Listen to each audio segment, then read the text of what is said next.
The deepfake war. What happens when AI takes control of the truth? Chapter 1. The illusion of authority. The clock strikes 8 p.m. and millions have settled in for what should have been another routine presidential address. But tonight was different. As the camera zoomed in on the president's face, something wasn't right. The eyes, empty. The lips, too slow to sync. A flicker like the briefest moment of static, and then it was gone. The nation watched as the president declared an all-out war, urging citizens to prepare for the unthinkable. Panic spread like wildfire. His words were unprovoked, his tone erratic. What people didn't know yet, what they couldn't see, was that the voice they heard wasn't the president at all. It wasn't even human. It was something far worse, a product of the most advanced AI technology, a deepfake, so perfect it almost felt real. Across the digital landscape, Eliot's screen flickered with an overwhelming onslaught of notifications. His eyes widened as his fingers hovered over the keyboard. Social media was ablaze. Everyone was talking about it. People were panicking, questioning what was real. The president's speech had been recorded. No, mimicked. But it wasn't just the president. Another deepfake surfaced.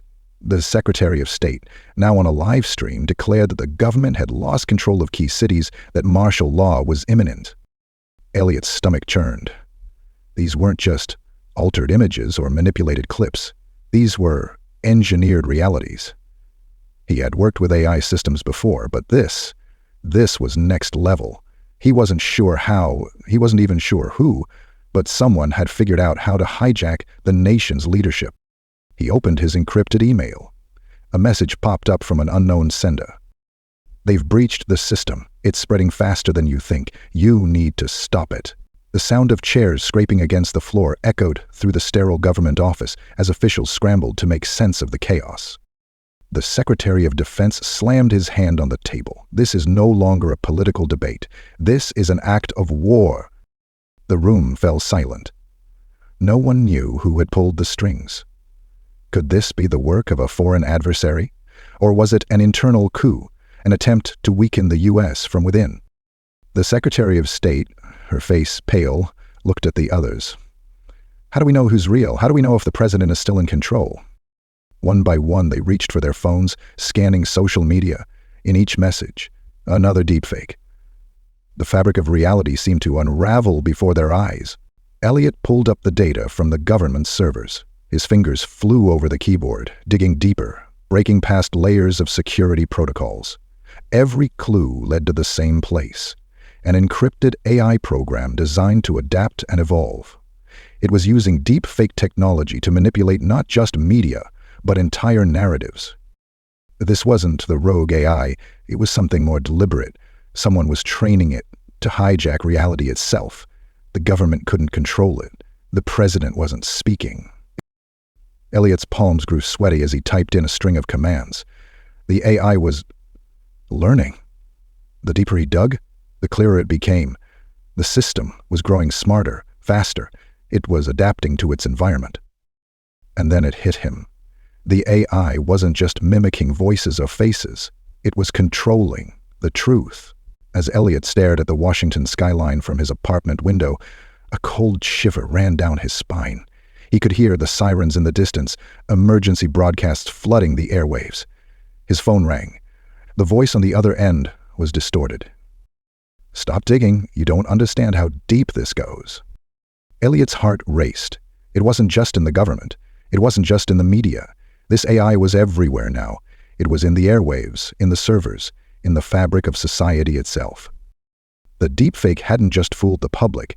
It had sown doubt, and in doubt, there was nothing but chaos. The question no longer was whether they could stop it. It was, could they even survive it?